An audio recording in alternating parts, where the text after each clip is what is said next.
Amigos, apreciadísimos colaboradores y amigos y seguidores, no, como va a ser libre, como va a ser abierto esta primera edición, voy a poner amigos y seguidores. Eh, Estoy inaugurando un nuevo espacio, vamos a llamarlo así, dentro de mi canal de YouTube, ¿verdad? Y yo quería en este espacio yo quiero que figuren solamente personas que yo considero que son realmente especiales y fuera de lo común. Y si además no son famosísimas o súper famosas, mejor todavía, mejor todavía. Eh, y si hay alguien que responde a esta característica de ser una persona muy especial desde todos los puntos de vista, es el que tengo aquí a mi lado, Miguel Noya. Miguel es un músico venezolano especializado en composición y música y tecnología electrónica con 40 años de experiencia profesional, que se dice rápido, se dice rápido. Sí. Él es y él es un verdadero comeaños, por cierto, verdaderamente. Yo a él lo aprecio muchísimo, yo a él lo he seguido, yo no voy a contar la mentira de que lo sigo desde que comenzó, pero yo recuerdo haber ido a un concierto de Miguel Noya, y ahí es donde la memoria comienza a fallar un poquito, ¿no? No sé si fue en el teatro Trasnocho o algo así, o en Mata de Coco, o en un lugar así, no me acuerdo, de la Caracas del Este. Y yo para ese tiempo contaría un poco más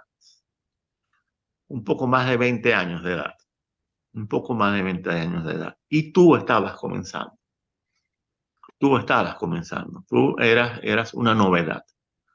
Y lo sé porque las personas que me rodeaban, que se supone que eran las que sabían más que yo sobre el evento, me lo decían. Eras una revelación para la época. Era alguien que estaba, digamos, causando cierta sensación entre la gente y la gente estaba comenzando digamos, a conocerte y a seguirte. Así que no sé si ese fue el comienzo tuyo. No lo creo.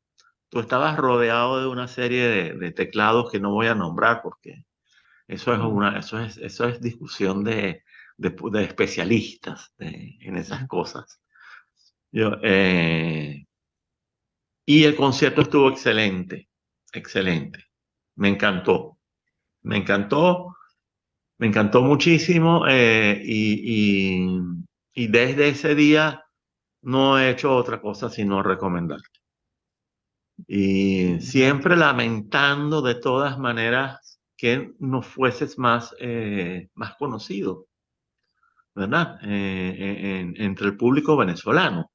O sea, hay mucha gente, vamos a decirlo, hay mucha gente que te conoce, que sabe quién eres, pero no eres una estrella, vamos a decirlo así. No eres Ni estrellado. una estrella rutilante en el firmamento venezolano, No, no, no. ¿no? O sea, pero tampoco eres una estrella fugaz, todo lo contrario, Mm, te has mantenido durante décadas, ¿verdad? mm, Y además desarrollando muchísimo trabajo en el exterior, en muchísimos mm, países, en Estados Unidos y en Europa, en todas mm, partes.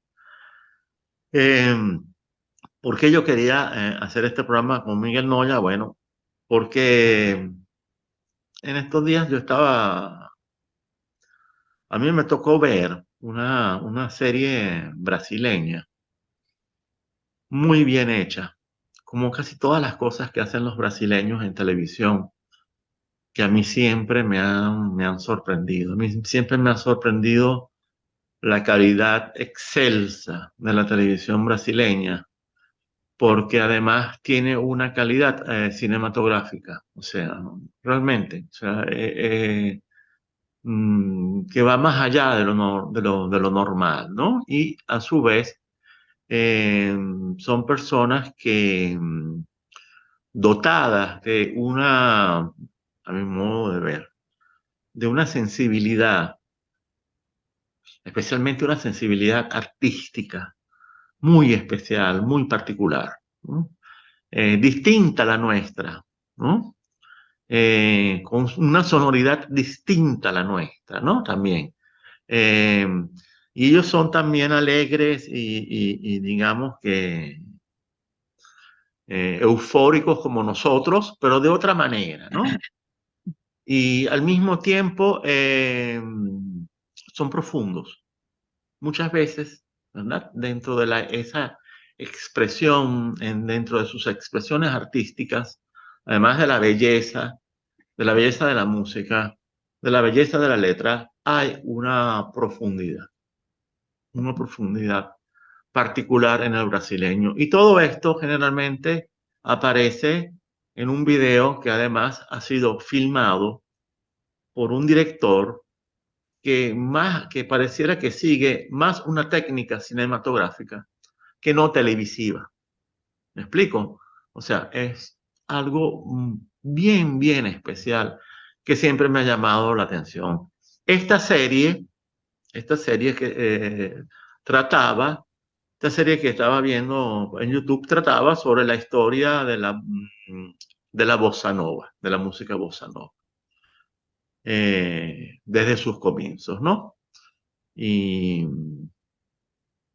y la serie tiene una característica, no fue hecha en forma periodística, sino que fue hecha por dos verdaderos apasionados musicólogos o especialistas en música que se dedicaron a hacer esta serie y uno lo nota por el conocimiento profundo que tienen de la historia de esta música, del conocimiento profundo que tienen de cada uno de sus protagonistas, de las anécdotas, de las historias, de los episodios, de los discos, de todo, ¿no? O sea, se nota dos personas que realmente conocen de Bossa Nova y hacen esta serie, y es una serie que mezcla entrevistas con material de archivo, con presentaciones en vivo de artistas de la época de la Bossa Nova que todavía tocan, y hay que ver que tocan todavía perfectamente bien. Ujú. Los años no pasan, es verdad, No, Miguel, los ujú. años no pasan.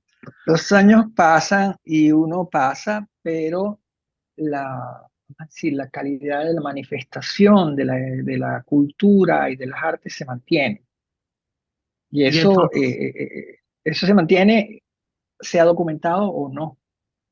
Por exacto. eso son como inserts holográficos de la existencia del universo, Y en el caso por decir tuyo, algo. yo puedo dejar constancia de eso. En el caso tuyo, Bueno, gracias, tomando gracias. en cuenta tomando en cuenta los cambios que has experimentado, desde luego, pero bueno.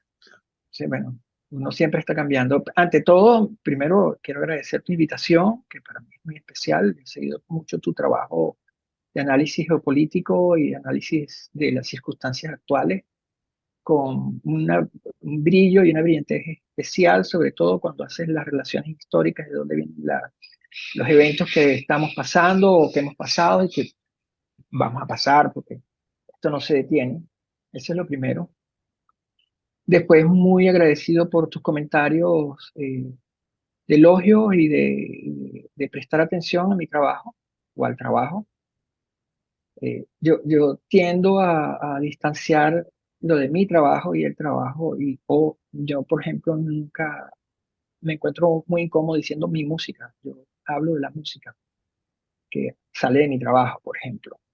En cuanto a dónde me viste, tienes que más o menos decirme más o menos en qué año fue, porque, Años claro, yo 80, comencé, fue en los años 80. sí, sí, pero los años 80 tienen 10 años, Sí. y yo mis primeras actividades profesionales como ejecutante en el país comenzaron en el año 82. Entonces, fue más o menos como en el año 83, 84, Ok, más o en menos. el 83, 84. Sí. Wow.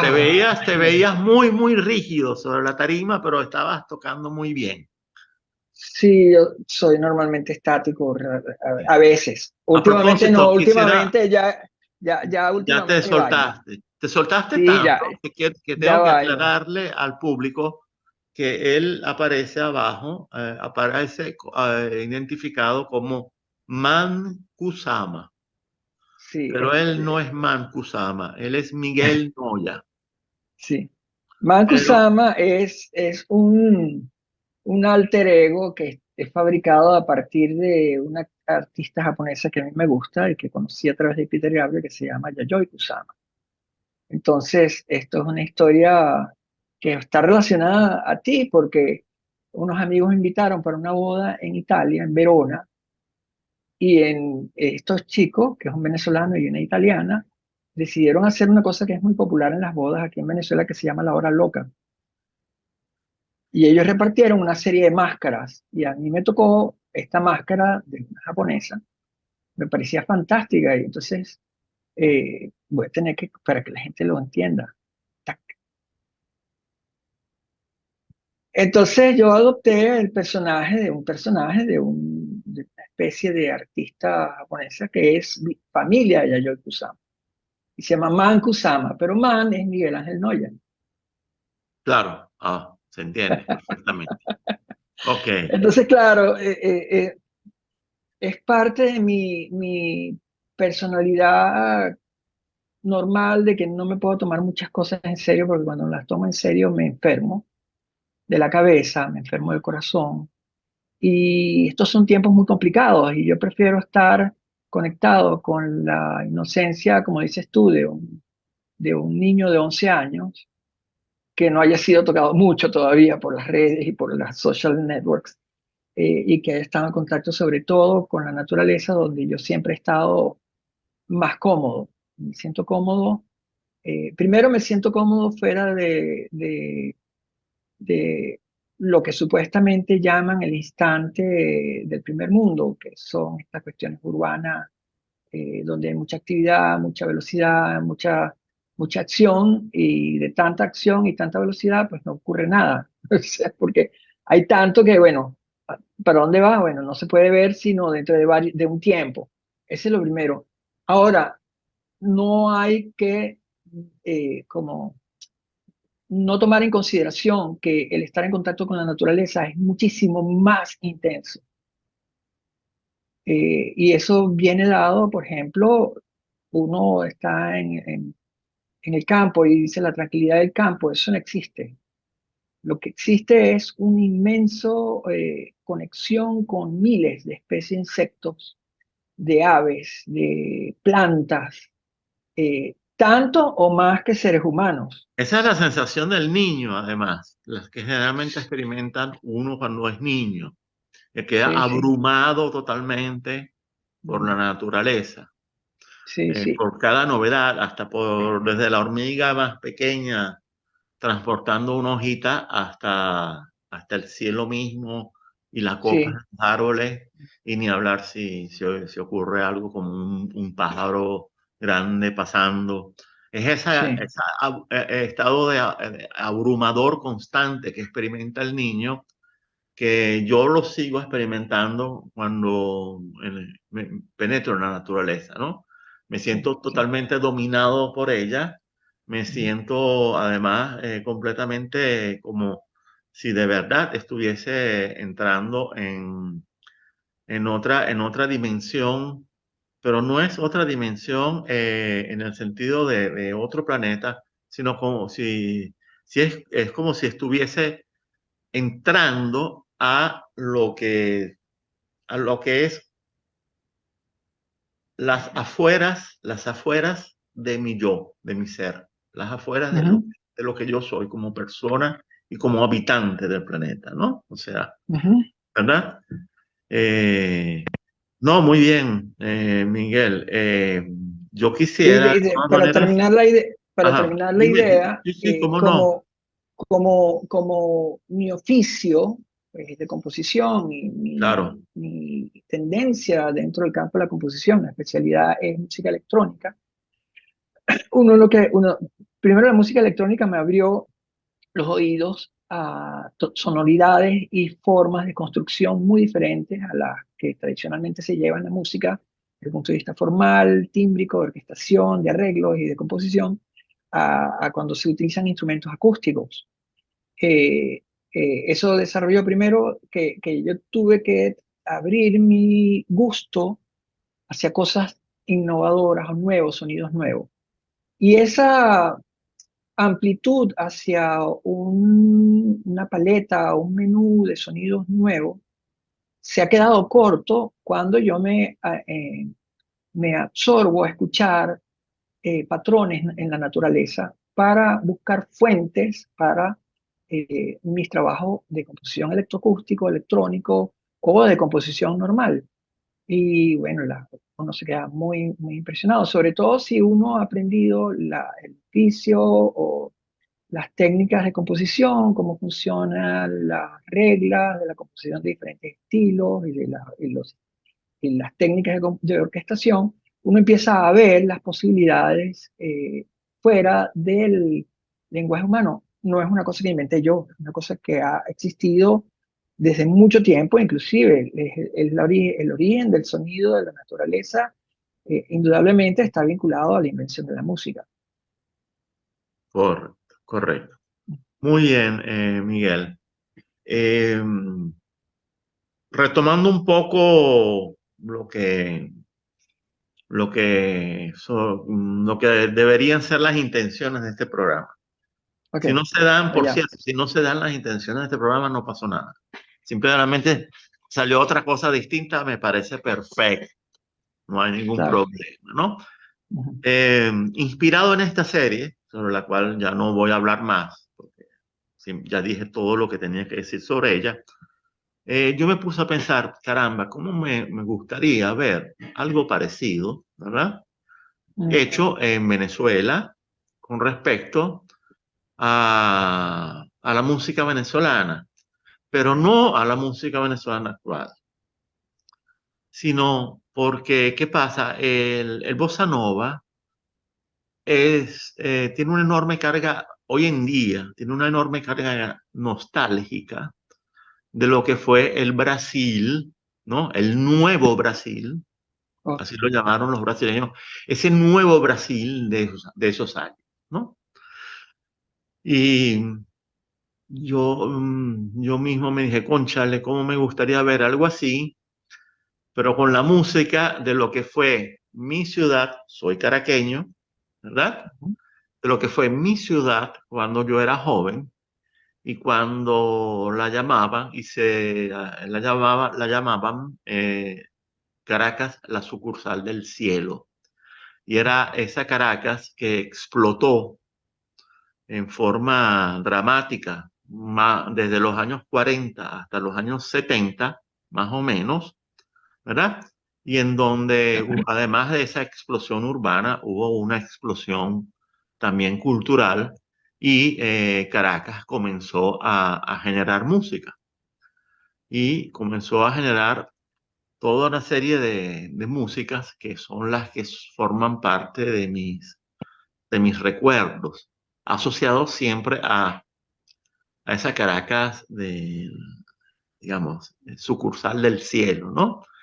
Por ejemplo, no es el caso, no es el único caso, son varios, pero por ejemplo el caso de lo que fue la música de la onda nueva, mm, la que de Aldemaro Romero, ¿verdad? Que es muy particular, es muy especial, ¿no? Es inconfundible y a su vez te crea una atmósfera interior esa música, ¿no? Y yo la escuchaba además cuando era muy joven, muy niño, ¿verdad? Y la escuchábamos, por ejemplo, cuando íbamos en el carro y en el coche, como dicen los españoles, ¿verdad? A la playa, a las vacaciones, ¿verdad? Y representa mucho de mis recuerdos, ¿no? De mis recuerdos más agradables. Eh, de la Caracas de la única Caracas a la cual yo quisiera volver. Cuando a mí la gente me pregunta si tengo nostalgia de Venezuela, yo siempre respondo no, no tengo en estos momentos nada de nostalgia por Venezuela y tampoco siento nostalgia por mi ciudad, Caracas, a pesar de que la quiero muchísimo. No siento ninguna nostalgia porque mi nostalgia es hacia esa Caracas, hacia esa Caracas que dejó de existir y comenzó a dejar de existir. Eso es toda una discusión. ¿En qué momento dejó de existir esa Caracas? Primero habría que identificar qué significa esa Caracas, ¿no? Digamos, la sucursal del cielo, ¿no? Definir la sucursal del cielo. Pero además sería toda una discusión en qué momento la ciudad, para ponerlo en términos vulgares, se comenzó a echar a perder, ¿no? Se comenzó a deteriorar, comenzó a experimentar ese deterioro que hoy en día todos sufrimos, ¿no? Yo tengo mi versión, tú tendrás la tuya, mucha gente tiene su versión. Pero a mí lo que me gustaría hacer como proyecto, ¿verdad? Es mostrarle a los jóvenes de hoy en día, ¿verdad? Y cuando me refiero a jóvenes, me refiero a a cualquier menor de 30 años, ¿verdad? Lo que fue esa Caracas, ¿no? Lo que fue esa Caracas que yo viví, sobre todo entre, digamos, los años 60, 70, 80, ¿verdad? Ok, 3 décadas. Sí, esas 3 décadas, antes de que comenzaran a surgir ciertos fenómenos de distorsión, ¿no? Que comenzaron a manifestarse con fuerza, eh, sobre todo a partir del boom del año 73, con el boom de los precios del petróleo, cuando comenzó eso que llamó Carlos Andrés primero la Gran Venezuela, ¿no? Que para mí ese es el verdadero comienzo de la distorsión. Y yo tanto es así que yo siempre pongo como prueba ese año, 1973, el comienzo de la Gran Venezuela, que en aquella época incluso se le comenzó a llamar la Venezuela Saudita, Mm. con un documental muy bueno, búsquenlo, que está en YouTube y está completo y está además restaurado, lo restauraron bastante bien, que es un documental, ay, ahora no recuerdo el director, lamentablemente, bueno, ahora lo voy a buscar, que se llama Miami Nuestro, ¿no? Ese no es Carlos Oteiza, ¿verdad? Creo que es Carlos Oteiza. Él Creo es que, el que él ha documentado la dictadura de Pérez Jiménez, creo que tiene es, dos documentales sobre sí, Carlos Andrés, tiene dos. creo que es Carlos Oteiza, estoy seguro, prácticamente seguro. Bueno, ¿qué pasa? Entre esa gran Venezuela del año 73 y Miami Nuestro, que es del año 81, que es la época del está barato, dame dos, o sea, que es la época en la cual el venezolano comienza a viajar a Miami incluso semanalmente. Yo conocí gente que iba todos los fines de semana a Miami, en serio, ¿verdad? Eh, en ese intervalo de tiempo, Caracas experimenta un cambio, ¿no? Un cambio muy notable, muy fuerte, ¿verdad? Y nos sumergimos de lleno y en Miami Nuestro, eso está, bueno, casi que la pantalla te lo restriega en la cara. Está muy fuerte la implantación de lo que yo llamo la sociedad de consumo, ¿verdad? Ya Caracas, ya el venezolano no es un ciudadano, sino un consumidor, ¿no? Un consumidor, usuario o cliente, ¿no? La sociedad de consumo termina por contaminar a, a ese venezolano, aunque ese venezolano no pierde nunca su venezolanidad, que ese podría ser uno de los temas, ¿no? ¿Qué es la Mm, venezolanidad? ¿Verdad? mm, ¿Por qué? Porque ese venezolano, cuando pasaba los fines de año en Miami, los 31 de diciembre en Miami, de todas maneras, lo que ponía como música para acompañar la fiesta eran La música de Venezuela. gaitas, ponía aguinaldos, ponía a los tucucitos, ponía las uvas del tiempo, o sea, ponía lo que, música típicamente venezolana, Ujú. algo que todavía se sigue haciendo en Venezuela, no tanto como antes, ¿no? Bueno, ya los tucucitos no los pone nadie, yo creo que de los tucucitos ya nadie se acuerda, a pesar de que yo sí me acuerdo las canciones de los tucucitos, e incluso soy todavía capaz de cantar más de una. Ok, De verdad. está bien. Entonces, ¿tú cómo, tú cómo viviste más bien ese proceso? Ese Bueno, proceso de los 60, 70, 80 hasta llegar a lo que tenemos hoy en día. voy allá. Primero, yo nací en Caracas, soy caraqueño también, de padre español. Mi mamá es descendiente de sus abuelos que son alemanes y holandeses, o sea que un venezolano típico. Venezolano moderno típico, más o menos, hijo de inmigrantes. Nosotros nos mudamos a Valencia en el año 62. O sea que mi infancia y mi adolescencia fue en una ciudad pequeña, fácil. O sea, yo me acuerdo que cuando nosotros llegamos a Valencia solamente había un supermercado y pequeño. O sea, de hecho, los supermercados llegaron a Venezuela tarde, no llegaron muy temprano. Eso Así empezó es. después. Y el supermercado fue una de las piezas que cambió la cultura, porque hasta ese momento la adquisición de bienes de consumo en la ciudad y en el exterior eran los abastos, las pulperías. Entonces, eso es uno de los símbolos del cambio de la cultura, pero eh, vamos a decir, en mi investigación, porque una de las cosas que me gusta mucho es la investigación de la historia de la música electrónica en Venezuela y de la cultura, porque me gusta mucho el arte, y yo he visto mucho la venezolanidad desde el punto de vista de los artistas, de los músicos. No hay que despreciar a Teresa Carreño, una pianista que desafió el mundo machista de su momento, venezolana. No hay, y una cosa que yo le recuerdo a los europeos cuando me vienen con las historias del socialismo y todas esas cosas, yo le digo, mira, la medicina y la educación en Venezuela es una prioridad gratuita ¿Por desde qué los tú tiempos de dices, Guzmán Blanco. por qué tú dices machista? Bueno, porque, y eso es complicado, porque Teresa Carreño era no solamente una excelente pianista, sino una compositora brillante a finales del siglo XIX. Ajá. Y ese mundo no estaba, el mundo Ah, europeo tú te entiende refieres el al punto machismo de ese mundo. de ese mundo, claro, y de este mundo, porque ahora resulta que investigando el desarrollo de la música electrónica en Venezuela, he tenido que ver cómo ha sido el desarrollo del mundo de la música electrónica en el mundo, y hay una cantidad de compositoras, investigadoras, mujeres, que están activas desde los años 50 y que son totalmente desconocidas para el mundo normal. Y están empezando a emerger. Por ejemplo, hoy en día está, ¿cómo es que se llama ella? Tú sabes quién es la persona que más discos ha vendido en toda la historia de Venezuela?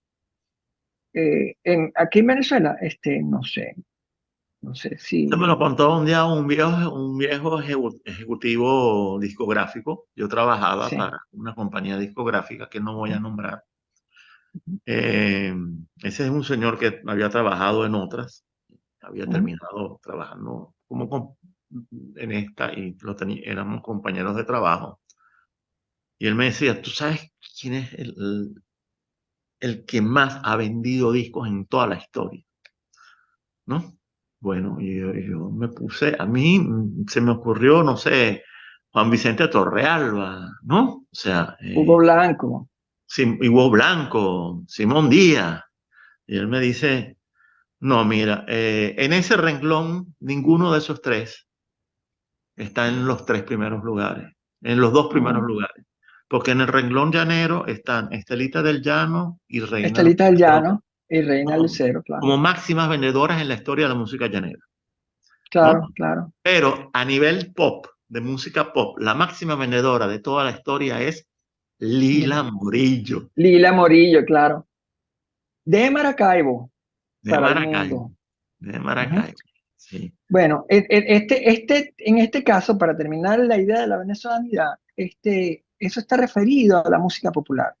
No hay que olvidar que hay un músico venezolano que yo te acabo de nombrar que hizo un éxito que se llama Moliendo Café, que es Hugo Blanco. Y la música venezolana comienza a salir por estos medios, más allá de la música clásica contemporánea, pero desde el punto de vista de mis intereses estéticos que me agradan, no hay que olvidar artistas plásticos, o sea, el Círculo de las Artes Plásticas que estuvo en París, eh, Reverón, o sea, hay una cantidad de artistas, pero no hay que descartar a Cruz Diez y a Soto, ni al arquitecto Raúl Villanueva, que son los que traen la modernidad a la ciudad. Villanueva con la arquitectura trajo un concepto de una modernidad venezolana. sí. Eso es precisamente lo que define esa Caracas de los años 60, 70, que a ti te gustaba y que a mí me gustó y me gusta, porque esos elementos arquitectónicos están allí. Y su legado también está allí. Igual que ahorita está celebrándose el 100 aniversario de Soto y el 100 aniversario de Cruz Diez, en donde hay pues una reconexión. Y como para decir, para tener un punto de vista optimista, yo he tenido algunos alumnos que han estado interesados en esos eventos donde estuvo involucrado Soto, eh, Esteves con música electrónica y Sonia Sanoja, por darte un ejemplo. Hay un evento que ocurrió en Montreal en el año 70 no, en el año 67, que fue el Cubo de Soto, en la Gran Expo Mundial de Montreal, donde había una obra gigantesca de Soto que estaba musicalizada con una pieza de música electroacústica de Antonio Esteves y que iba a tener un performance de Sonia Sanoja.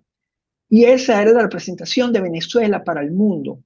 Esa características de frescura, de propuestas que fueron innovadoras, como el arte cinético, eh, y más allá aún, eso es lo que empezó a salir de Venezuela, de un país que supuestamente para el resto del mundo era un país agrícola, ¿sabes? Como una cosa allí pequeña, que no hay que olvidar que Venezuela es un país pequeño. Sí. La población completa de Venezuela acá es menos que la cantidad de habitantes de Ciudad de México. Sí. Es un país pequeño que es difícil de comprender en un mundo moderno, interconectado, que uno es un país pequeño y que dentro de este mundo de mercado consumista es un mercado muy pequeño. Aunque con respecto a eso de música venezolana saliendo al exterior, Ujú. mira, en Barinas yo me topé con una vieja casa y que tenía una consola antiquísima, de esas viejas consolas, que no eran ni siquiera de transistores, sino consolas de tubos, ¿no? Una Telefunken, Y quizás. yo pregunté, no, una RCA, Una RCA, ok, una RCA, ok. algo imponente, realmente. Ujú. Yo pregunté, ¿qué es esto? Bueno, este era un estudio de grabación. Digo, un estudio de grabación, aquí en Marina. No, vale, si aquí en los años 50, en cuanto llegaron los discos, aquí se montaron varios estudios de grabación, Marina. Sí, o sea, pero o sea, había tanto mercado, o sea, para los discos en Marina. Él me decía, no, chico, aquí se montaron más de un estudio de grabación en Barinas y en otras ciudades del llano, porque la música, para grabar la música llanera, que sobre todo se exportaba, era a Colombia. El mercado era en Colombia, donde nos pedían los discos. Entonces yo decía, pero caramba, de verdad que me sorprende mucho. No, no se sorprenda mucho. Vaya a Colombia, vaya a la frontera, pero no solo a la frontera, incluso bien Colombia bien adentro y prenda en la radio, en cualquier emisora no urbana, sino rural o semirural, y verá cuán popular es la música llanera, ¿no? La música venezolana.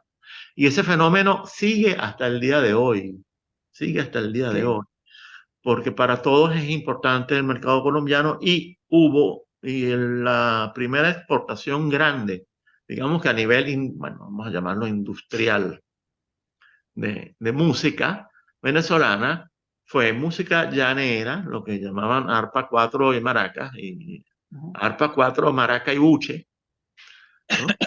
Como dicen ellos, a, a Colombia. Esas son las curiosidades que aprendí en mis pasantías por la industria discográfica venezolana, ujú. de la Pero para cual que veas, o prefiero no sea, hablar mucho porque tengo muy buenos recuerdos por un lado, pero no muy buenos por el otro. bueno, como todo, como toda situación e instancia de la vida, hay un lado que es súper progres, muy chévere, y hay un lado que siempre es criticable, obviamente. Mira, tú sabes una cosa, La sociedad aquí hay que verla, que muy poca gente puede entender. ajá, Hay un valor que, esta es una cuestión personal, que la gente se olvida que nosotros estamos en un país caribeño con todas las dinámicas, uno ve el poder de la naturaleza en esta zona tropical y es demasiado poderoso, es demasiado fuerte, eso te mueve las neuronas, te mueve todo. Y hay una cosa muy importante, que es una de las consideraciones que yo pienso ¿qué que son las significa cosas qué significa distópicas, te mueve las neuronas? ¿Qué significa te mueve las que neuronas? te mueve todo el cuerpo. O sea, por decirte, las neuronas fue una expresión llevada al mínimo inconscientemente. En Ajá, realidad te mueve todo por una razón muy sencilla. Hay una cosa muy básica. La imposición del sistema de funcionamiento de la sociedad actual es uniforme y homogénea en todo el planeta. Pero sí, hay cosas que no se han considerado porque esto ha venido a partir de las conquistas, de la colonización cultural, de una cantidad de pensamientos que vienen de la sociedad europea y las sociedades que están además en una parte del planeta en donde hay cuatro estaciones. Entonces, obviamente que en un sitio donde hay cuatro estaciones y llega el invierno, si tú no tienes almacenada energía, no tienes almacenado alimento, no tienes almacenadas cientas cosas, no tienes una estructura, tú te mueres. Pero tú llegas con esa estructura a un sitio y ese es vamos a decir, un principio, un pensamiento personal de dónde comienza el caos latinoamericano. Comienza precisamente que tú llegas a la selva del Amazonas en Brasil, las condiciones climáticas y las condiciones de season, ¿cómo se llama eso? De temporada, season es de las estaciones, es totalmente diferente a la de Alemania, a la de Francia, a la de Estados Unidos, a la de Canadá. Entonces, aquí, obviamente, tú no tienes que acumular energía, ni tienes que acumular alimentos para el invierno. Y eso, orgánicamente, tu cuerpo se siente extraño estando funcionando en un sistema que está diseñado para cuatro estaciones, en un sitio donde hay solamente dos estaciones. Y tú lo ves en el trabajo de los llanos. Los campesinos perdón, trabajan en lo los ves llanos, en los en el llanos, ok. trabajo de los llaneros. Los llaneros trabajan de 5 de la mañana a 10 de la mañana. De 10 hasta las 3 de la tarde no pueden trabajar porque el sol y el calor es muy duro. Entonces se toman un desayuno fuerte, casi un almuerzo, de mañana. Y tienen otra dinámica que está un poquitico más adaptada a esta idea de el clima. Y vamos a la ciudad de Caracas. Yo en mis periodos de nomádicos he estado estudié en un sitio de cuatro estaciones, eh, me sentía cómodo. Y eso tiene explicación genética. Soy descendiente de inmigrantes. O sea, mi ADN tiene el sistema de adaptarse a las cuatro estaciones. De hecho, cuando estaba aquí me daba cuenta que yo sentía algo que me sentía incompleto y era en realidad la conexión con las cuatro estaciones. Y eso lo descubrí cuando salí. Ahora, este, volviendo a lo de Caracas, cuando yo termino mi último periodo de nómada, que fue a finales del 2021, yo llego a la ciudad, ya lo había experimentado en el 2017, el 18, en el 2017, cuando estuve fuera por un tiempo para trabajar, estuve haciendo pequeñas giras en Europa, cuando regresaba, una de las primeras cosas que hacía era me ponía unos chores, salía a caminar por la ciudad. Y me daba cuenta, después de haber estado un invierno o varias estaciones afuera, que definitivamente la ciudad no es la ciudad, la sucursal del cielo, ni la ciudad de los techos rojos, porque esa dejó de existir mucho antes Oh, de esa, este concepto de... Ajá. No es la ciudad de la eterna primavera, correcto, correcto. que es además una de las estaciones mucho más interesantes porque la gente está saliendo de una crisis psicológica que produce el estar en el invierno, que una de las características es la falta de sol, Es muy fuerte. que es muy fuerte porque la falta de sol comienza en el otoño y estás en febrero, que es la parte más ruda del invierno, que Sí. no ves sol, está frío, no te puedes desplazar porque, bueno, el frío y todo eso, y la gente se quiebra. En febrero la gente está Mira, deprimida. tanto es así que una de las razones por las cuales al final me fui de Alemania fue no el clima, ¿eh? No tanto el clima, sino la falta de luz. La falta de luz, Sí. exactamente. La falta de luz son 3 meses como mínimo en donde la luz, no hay luz, realmente, no hay luz, no hay días, ¿no? El día nunca llega a desplegarse, el sol Mm, mm, apenas se levanta por encima del horizonte, ¿no? Y se mm, levanta lo suficiente como para que parezca más un atardecer permanente que no un mm. amanecer, ¿no? ¿No? Esa luz Sí, excesivamente amarillenta y opaca y tenue es lo máximo que recibes de luz durante 3 meses. Y hay otros claro, 3 meses en donde la luz, bueno, un poquito más de luz, pero tampoco creas que hay mucha luz. Pero esa falta de luz era lo que a mí y a Aura nos afectaba mucho más que el clima como tal, que el frío claro, como tal. claro, claro. Y la falta de los colores, porque me acuerdo cuando yo regresé a estudiar en Estados Unidos, yo regresé en febrero. Y yo, claro, yo salí de Boston y en febrero todo era gris, no había hojas, o sea, estaba Es que todo. Alemania Y aparece en blanco y negro. no, imagínate tú. Y entonces, y llego y en la mañana, el día siguiente en Valencia, yo abro la ventana de la casa y lo único que veo es una cosa así, un bombardeo de colores y de luz que fue así como que, ¡wow! Me quedé frío. Entonces, esa parte de la luz y los colores, que no solamente es un alimento para los pintores, para la visión de un artista, para vamos a decir, wow, tienes una paleta de brillo lumínico muy poderosa, este, es también para los sonidos. O sea, el sonido del invierno no es igual al sonido. El sonido aquí tenemos unas ranitas que Caracas que cantan todas las noches, sea invierno o verano.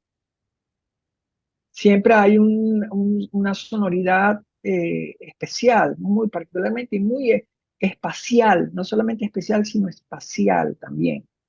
Eh, yo creo que obviamente hay el fracaso, o sea, este momento histórico que vivimos, para mí, yo lo pongo en una frase, el planeta ya le queda pequeño a los poderes instalados, como diciendo, la diversidad humana, las calidades humanas sobrepasan los intereses de las minorías.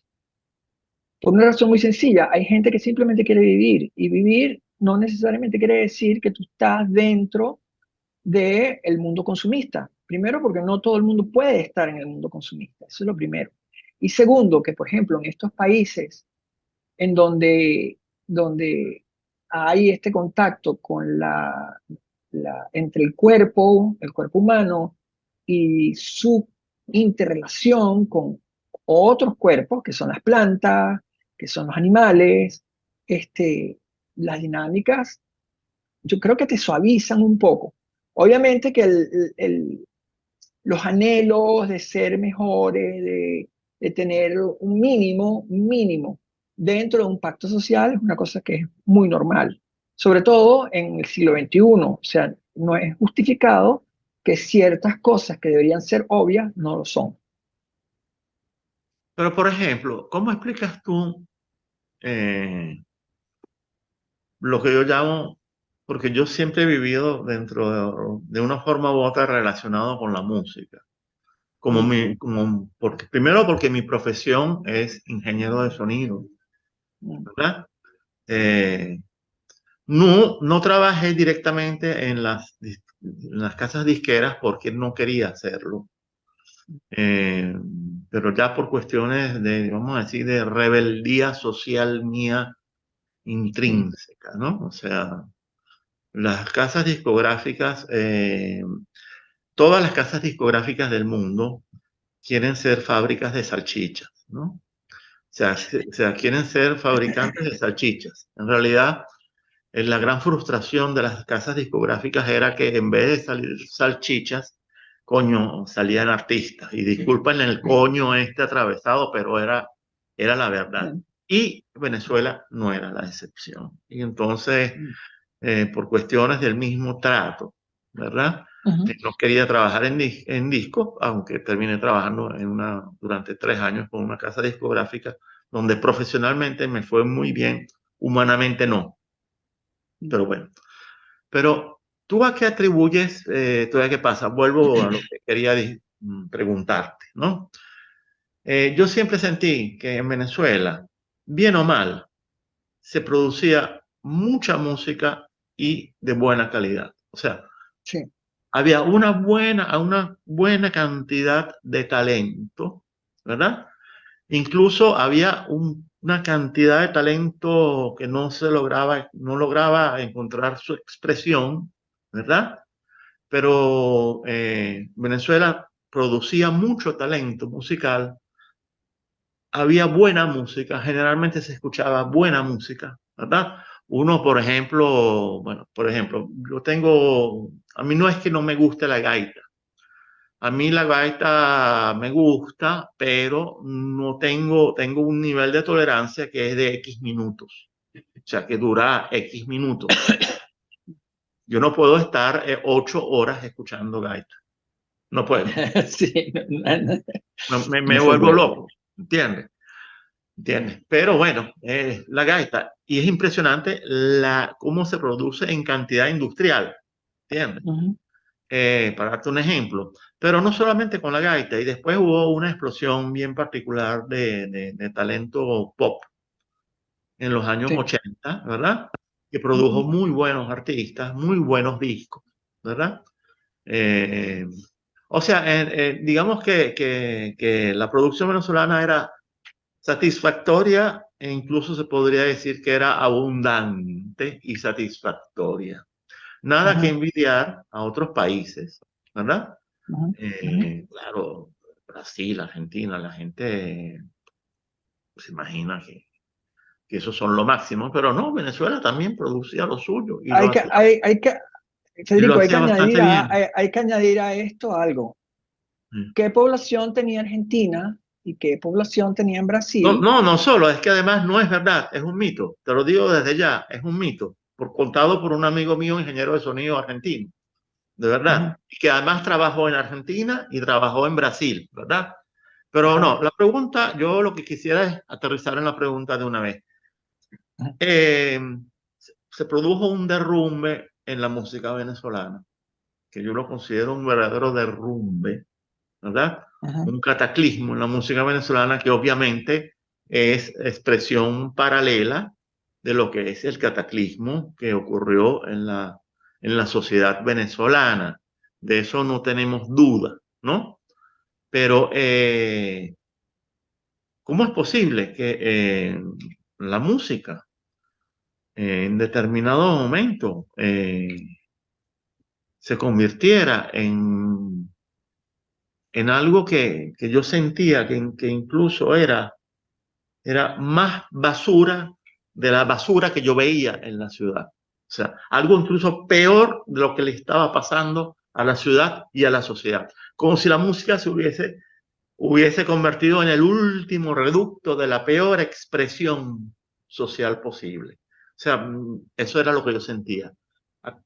¿Cómo tú interpretas esa parte? ¿Tú te Ah, refieres a eso en qué años? Porque En la realidad es, A partir, mira, a partir de los años 2000, fundamentalmente. ok, Y siglo el XXI, ok. fenómeno se hace tremendamente fuerte, porque lo viví, se hace tremendamente, comienza a hacerse tremendamente fuerte a partir, digamos, de entre el 2008 y el 2010, por esos años, ¿no?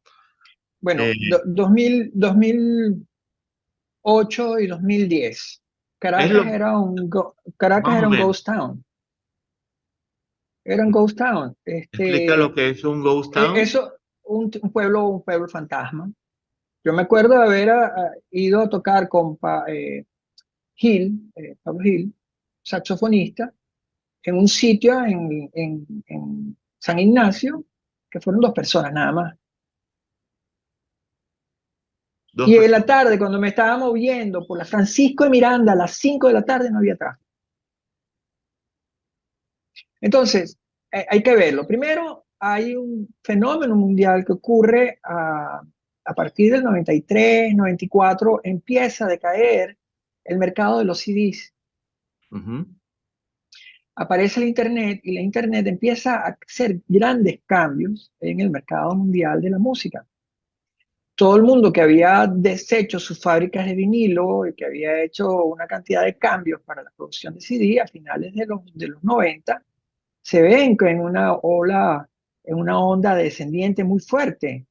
Yo tengo un amigo español que se llama Suso Sáiz y él junto con Jorge Reyes, que es un mexicano que hacía música, mezclando música étnica azteca y maya con instrumentos precolombinos, lo mezclan con electrónica, y Steve Roach, que es un músico New Age muy importante americano, ellos sacaron un disco que se llama Crónica de Castas, y hablando con Suso me dice, en su momento nosotros vendimos 150.000 copias de ese CD.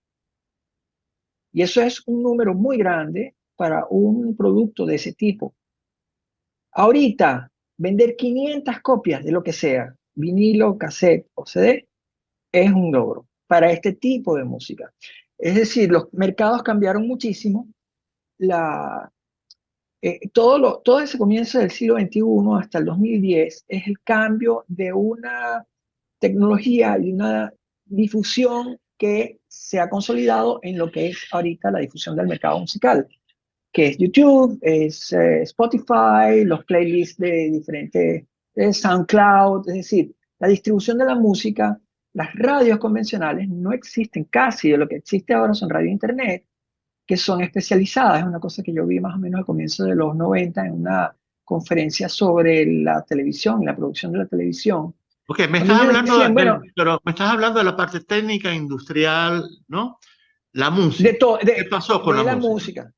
La música siguió evolucionando, aunque la gente la música no se detiene, la música cambia, la música se genera con nuevas formas, al haber nuevos instrumentos y nuevos medios de producción, se genera un tipo de música, otro tipo de música, las mezclas de instrumentos acústicos con procesos digitales que permiten hacer gran cantidad de maravillas, mezclado con nuevos sintetizadores. Hoy en día es un laptop o un teléfono. O sea, lo que ha cambiado son los juguetes y la música no, vamos a decir, la música lo que ha hecho es la música. No, no sé si el músico, la música en sí sigue buscando caminos para abrirse a estar presente en el planeta. Mm.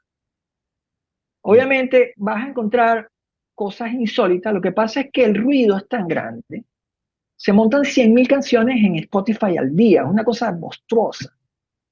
Tú ves la gente mide lo que antes se medía por venta de discos, ahora se mide por hits o views en YouTube o por streams en Spotify.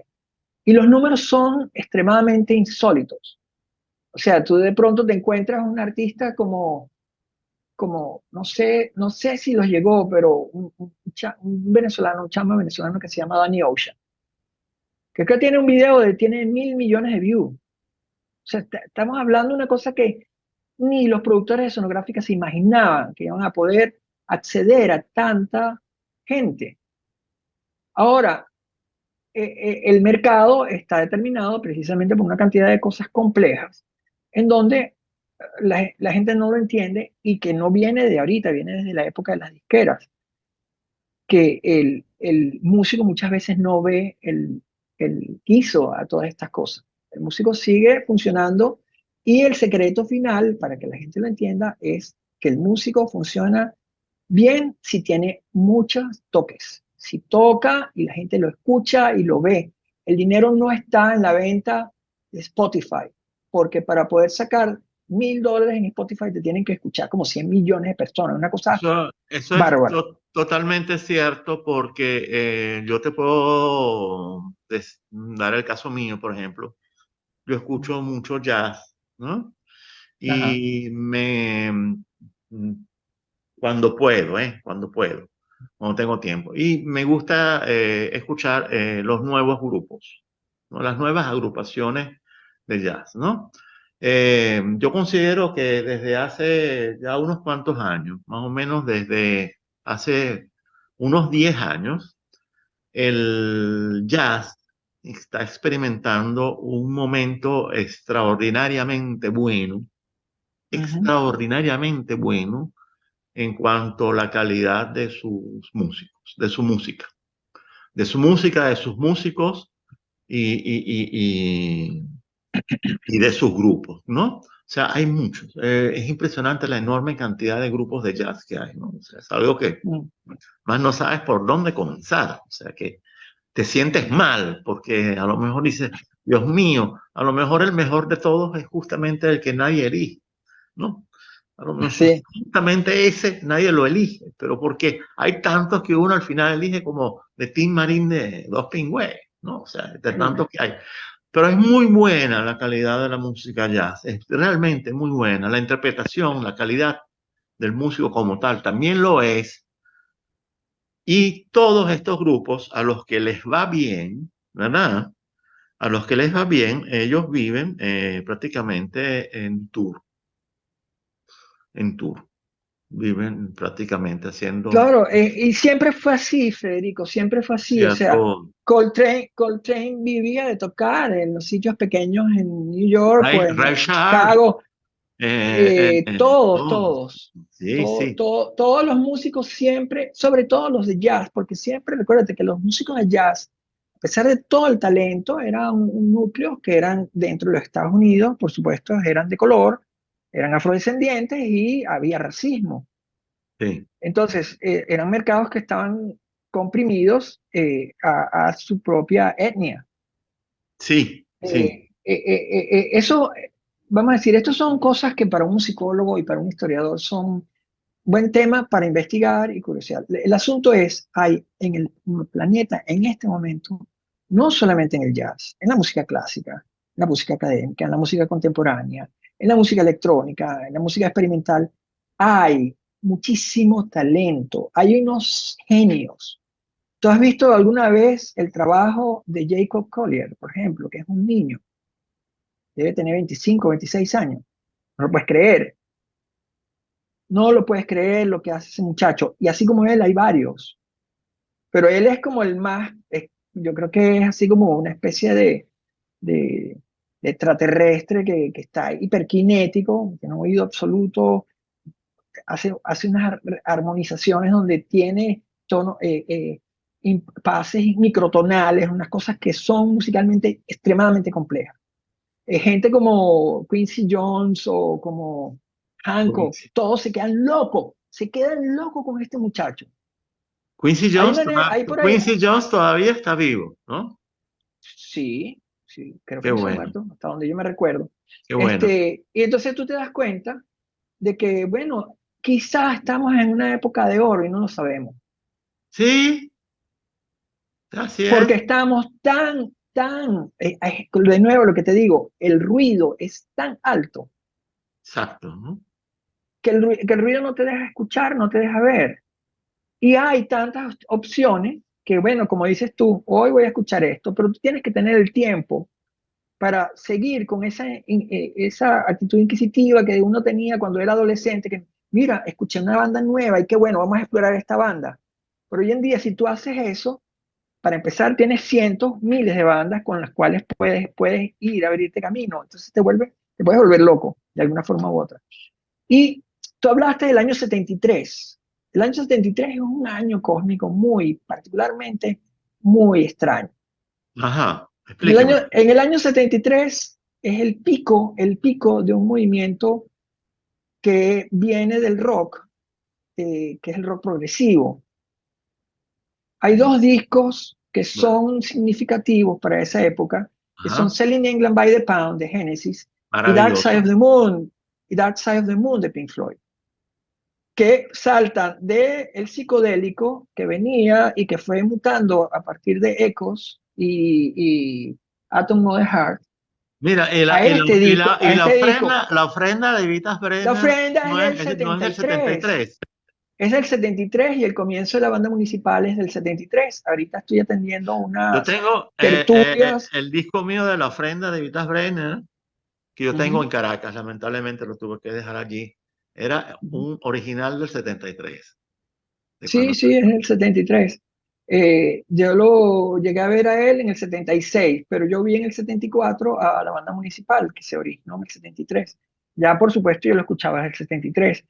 Y allí es donde viene, estoy atendiendo unas tertulias que está haciendo Félix Ayueva, que es un experto en la historia del rock venezolano, y que no hemos mencionado.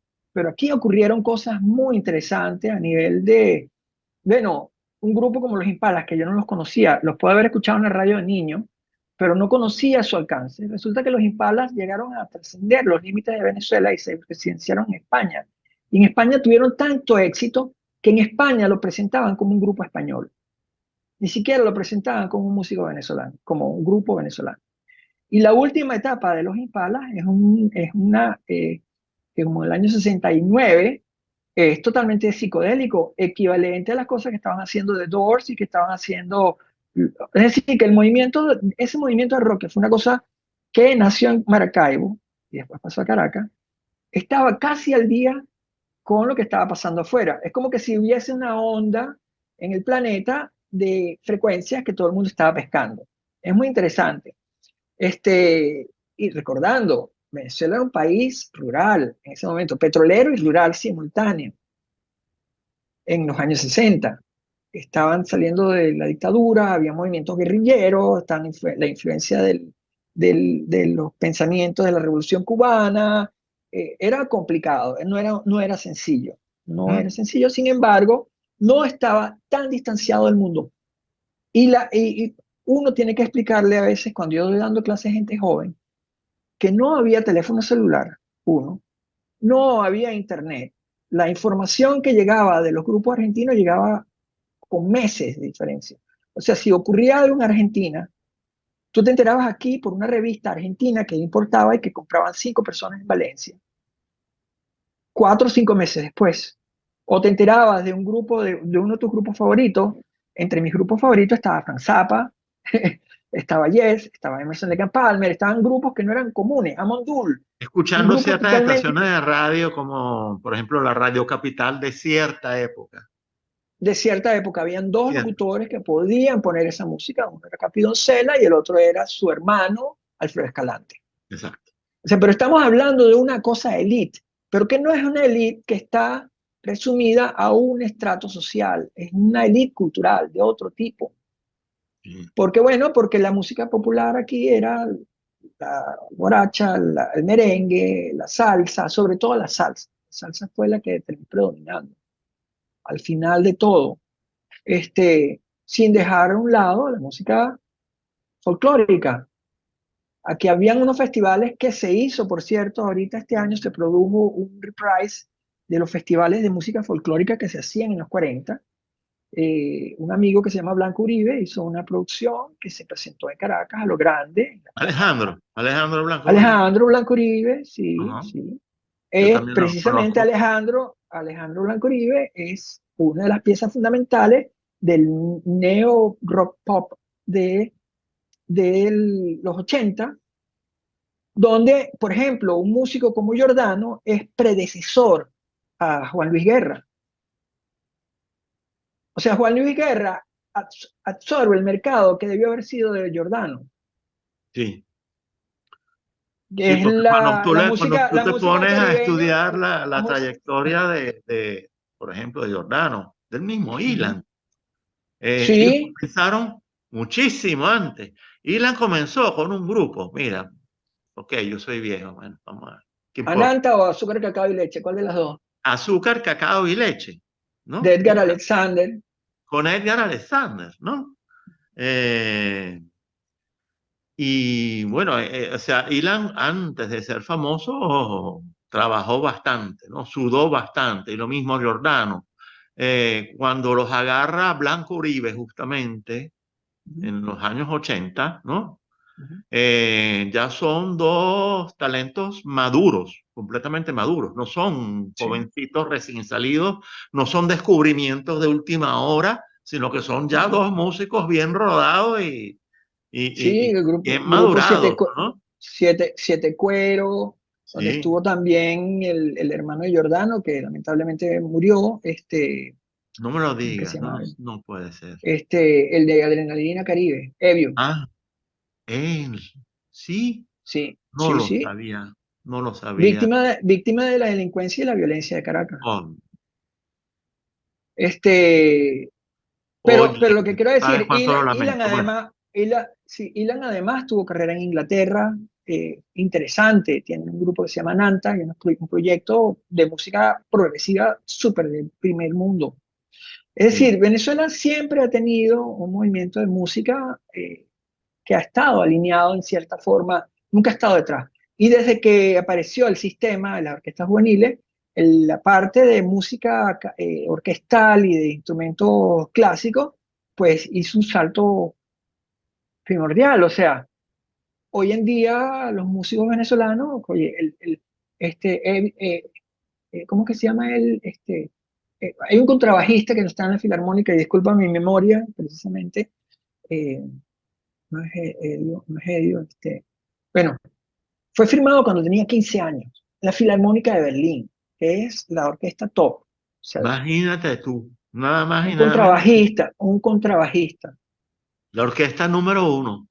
Después tendré que escribirte cuál es el nombre porque yo conversé con él Oye, el 17. qué impresión. Eh, y bueno, tú abres la página de la Filarmónica de Berlín y aparecen cuatro directores y uno de ellos Gustavo Dudamel. Sí, Por sí, encima de eso no hay más. sí. Y así como lo hay en orquestas, hay en ensembles contemporáneos. Aquí se ha hecho un festival que organizaban Diana Arismendi y Alfredo Rugeles, que Todavía, viene que se llama Festival Latinoamericano de todavía sigue Música. existiendo el festival de Este las año nuevas no, bandas, por cierto, todavía sigue existiendo. claro que sí, ese lo dirige, ¿cómo se llama? Ay Dios, Félix Yo fui, Ayueva, mi yo fui, hermano mayor, yo fui, mi hermano yo mayor, fui Félix a Ayueva. varios, pero bueno, Bueno, ha seguido más bandas, hay bandas en todas partes del país. Es decir, ha habido, como te digo, más allá de los aciertos y desaciertos financieros y políticos de la sociedad y de la sociedad misma, han habido iniciativas privadas que se han sostenido en el tiempo y que han definido la venezolanidad. Y eso, con todas las intenciones que puedan tener los orwellianos y los paranoicos y todas esas cosas, eso no se puede deshacer.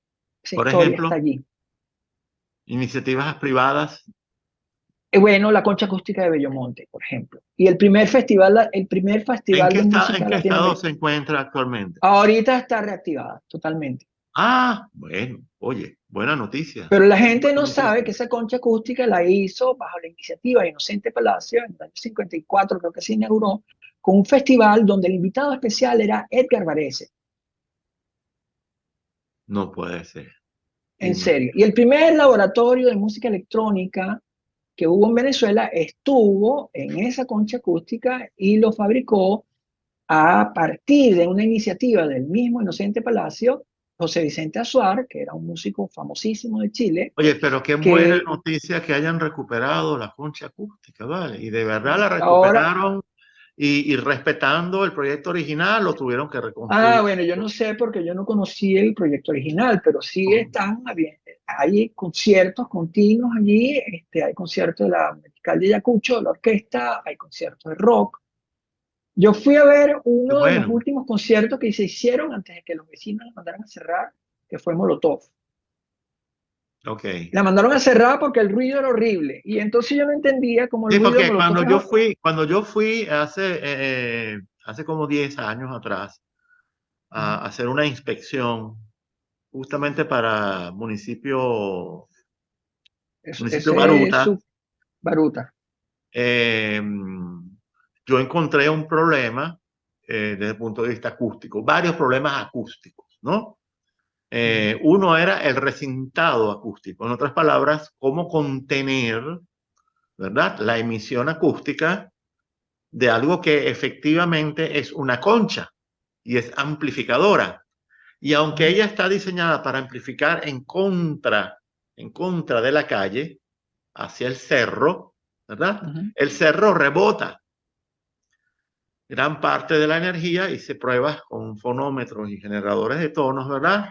Y yo les dije, van Ujú. a tener que conseguirse, van a tener que, digamos, aislarla perimetralmente, hacer un aislamiento perimetral, porque si no, van a tener a los vecinos, o sea, al día siguiente a ustedes le van a caer una cantidad impresionante de demandas por parte de los vecinos, a no ser que los vecinos sean aficionados a la música que pongan, que pongan en la... Bueno, Pues tenía ese los vecinos, problema, ¿no? Tenía ese problema, sí, esa concha acústica, porque ella había quedado, ¿qué pasa? Cuando la hicieron, en la época que la hicieron, ella era solita, me mostraron fotos, ¿verdad? sí, sí, no había En la nada, no habían época en que construcciones. fue no había nada alrededor de esa concha, ¿verdad? Y hoy en día esa concha se encuentra rodeada de calles, de quintas y de construcciones de todo tipo. Está sumergida en medio de un tejido urbano que además es muy denso y que además está, como está inclinado, Mm. recibe las ondas, cada quien Claro. recibe su porción de onda en forma completa, ¿no? Ujú. ¿Entiendes? Entonces yo le dije, bueno, no es fácil, no va a ser fácil rehabilitarla. Sería interesante, bueno, no sé. Yo creo que la solución es más sencilla, la solución es sembrar un bosque. ¿Ah? Sembrar ¿Cómo? un bosque. No, no, no, no, no, no, no, no, no, no solucionas nada con eso. No, no, hay una segunda solución hoy en día. No la había cuando yo estuve allí, ¿no? Yo en aquella Ujú. época se me ocurrió una cerca perimetral absorbente, las hay, Eso, ¿no? Se sí. pueden disimular muy bien, Ujú. pueden ser invisibles. Hoy en día hay soluciones con altoparlantes direccionales, ¿no? Direccionales, sí. Entonces, que se obtienen resultados realmente sorprendentes. Por cierto, Ujú. eran armas, ¿no? O sea, provienen del mundo Sí, sí, sí, sí, del armamento, armamento, sí, ¿no? Se usan como sí, armas acústicas, ¿no? sí. Y esa es una de las soluciones posibles. Mira, De todas formas, esa urbanización, el problema, tienen otro problema de la cual no se quejan, que es el Club Táchira. ¿qué pasó con el Club Táchira? Bueno, que eso tiene fiestas y si se quejaban porque había una banda de rock que cerraba a las 10 de la noche con mucho ruido, esas fiestas del Club Táchira duran hasta las 4 de la mañana y es a todo volumen. Eso inunda la urbanización también. Y lo que pasa es que, ¿sabes lo que pasa? El rendimiento de los sistemas electroacústicos, Ujú. los parlantes de hoy en día tienen una salida promedio o sea, nivel de presión sonora que Ujú. es como por lo bajito, unos 20 decibeles superior a los parlantes que se usaban en los años 70.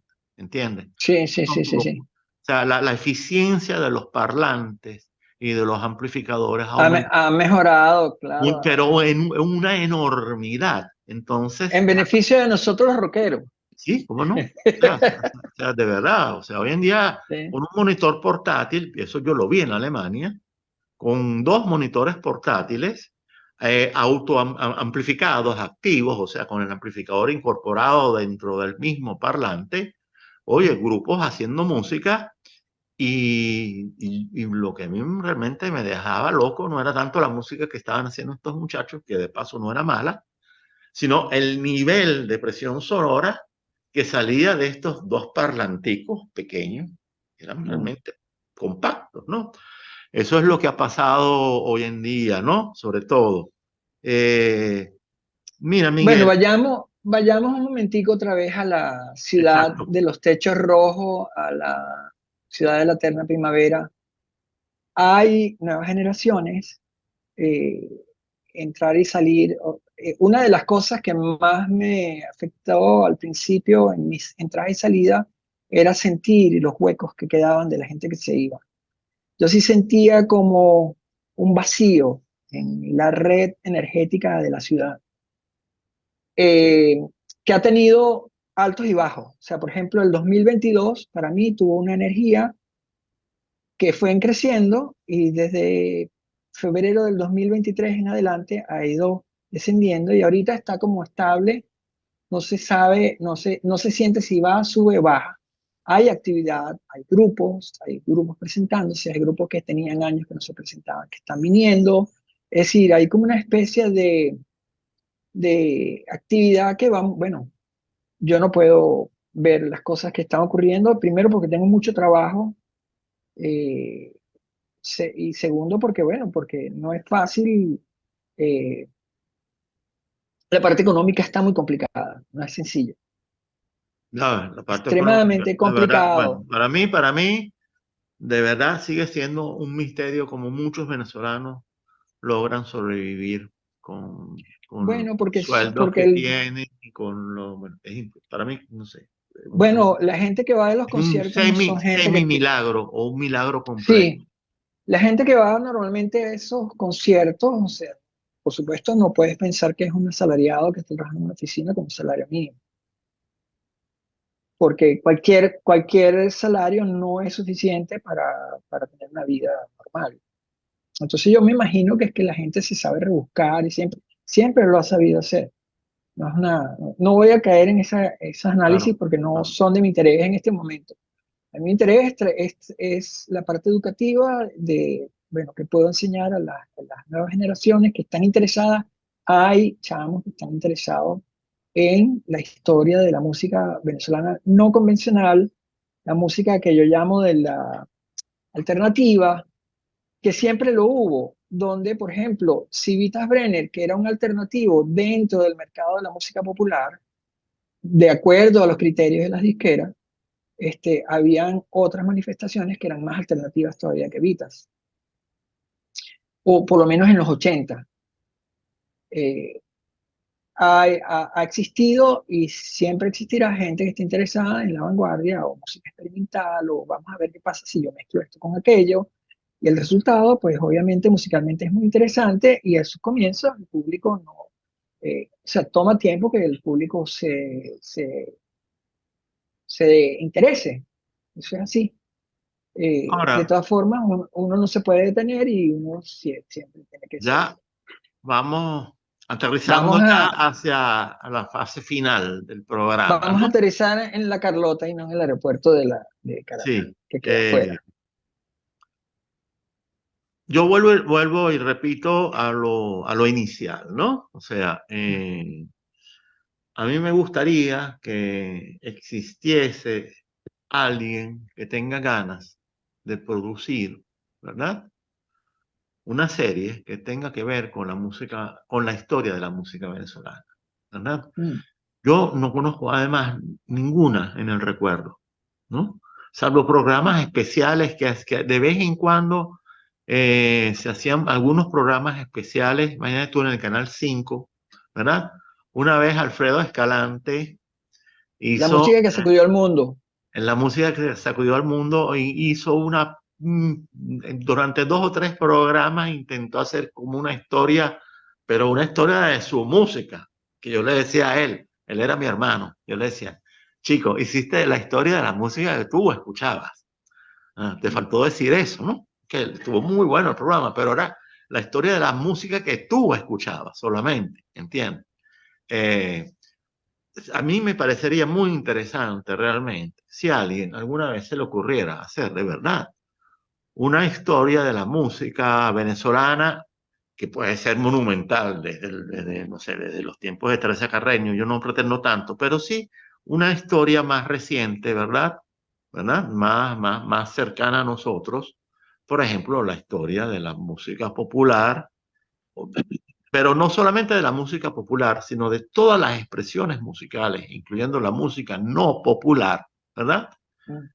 Eh, por lo menos a partir de la edad radiofónica, que en este Ujú. país es a partir de los años 40, ¿no?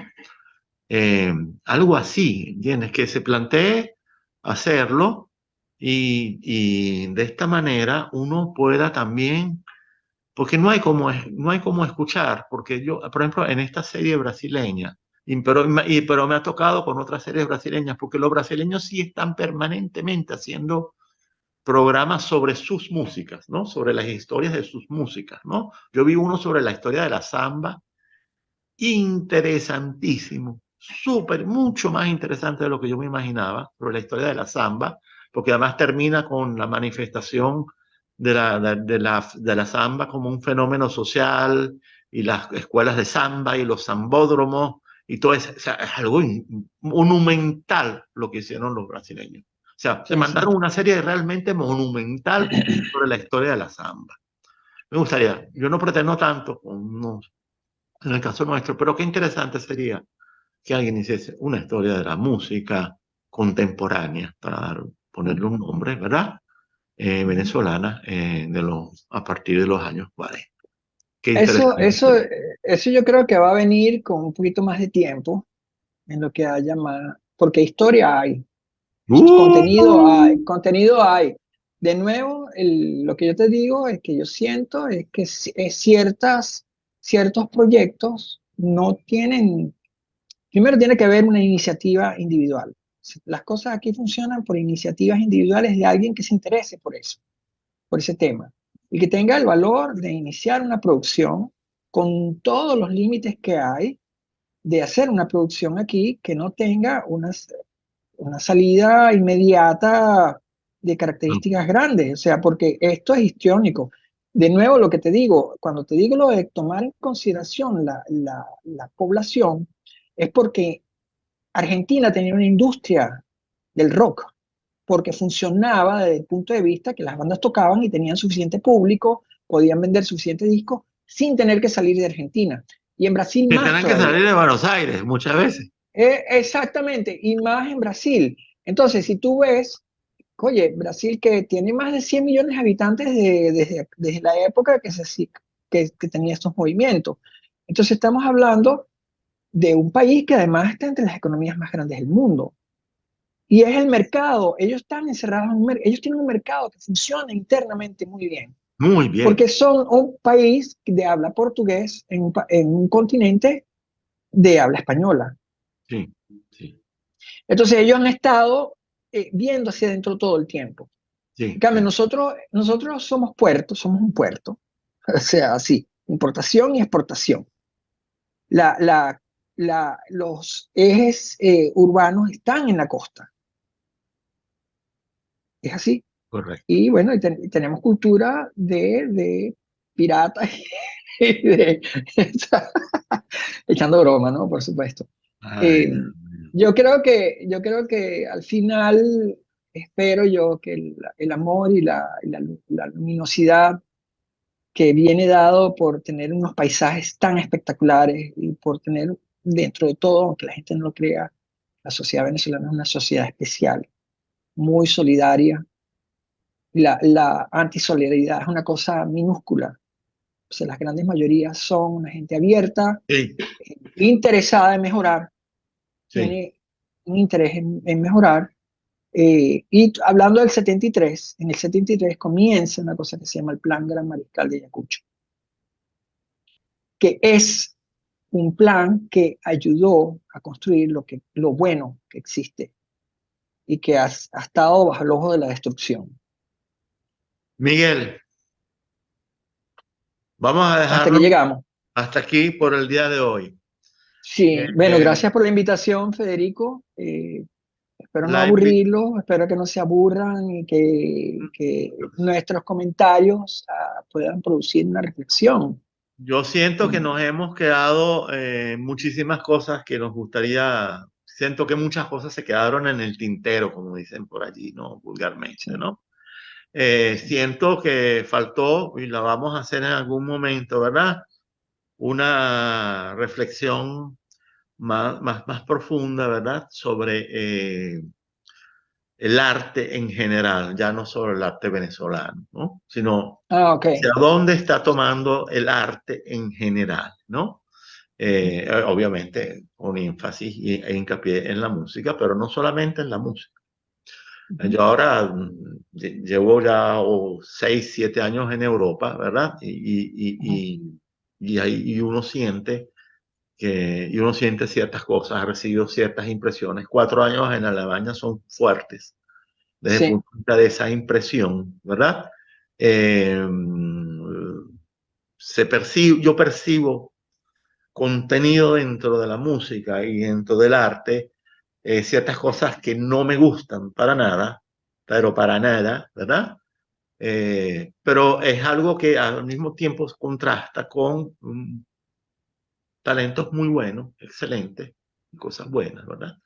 Así que bueno, creo que quedan bastantes cosas interesantes por conversar, ¿verdad?